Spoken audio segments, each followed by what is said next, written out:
Traders, welcome back to the channel.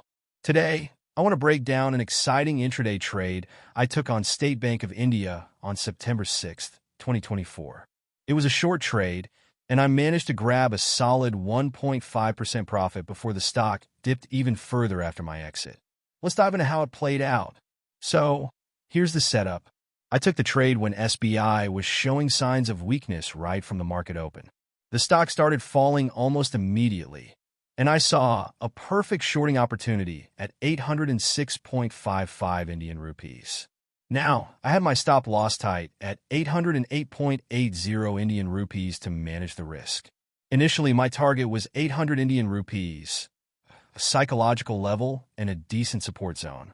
Let's talk about why I entered the trade at 806.55 Indian rupees. The stock had a gap down start, and with the falling momentum, there was a clear sign that the bears were in control.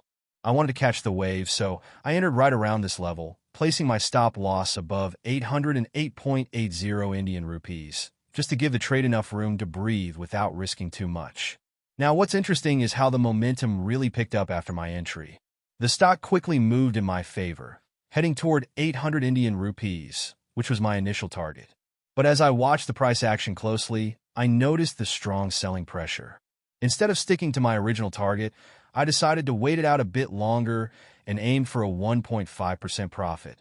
I exited the trade when the price hit 794.45 Indian rupees, locking in a solid 1.5% gain. In hindsight, I could have held on for longer as the stock continued to fall further after I exited. But you know what they say? You can't catch the entire move, and profit is profit. It's always better to stick to your plan and lock in those gains.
This trade reinforced a few key lessons. Stick to the plan. Even though I deviated from my initial target, I still had a clear risk-reward setup in mind. Momentum is powerful. When you see strong momentum, sometimes it's worth holding a little longer to maximize your profit. Don't be greedy. Yes, the stock went down further after I exited, but trying to catch the bottom could have been risky. In the end, this was a great trade, and I'm happy with the outcome. It's all about executing your strategy and learning from each experience. If you enjoyed this breakdown and want more trade recaps and market analysis, don't forget to hit that like button and subscribe to the channel. Drop a comment below if you have any questions or want me to review any specific stocks. Thanks for watching, and I'll see you in the next video.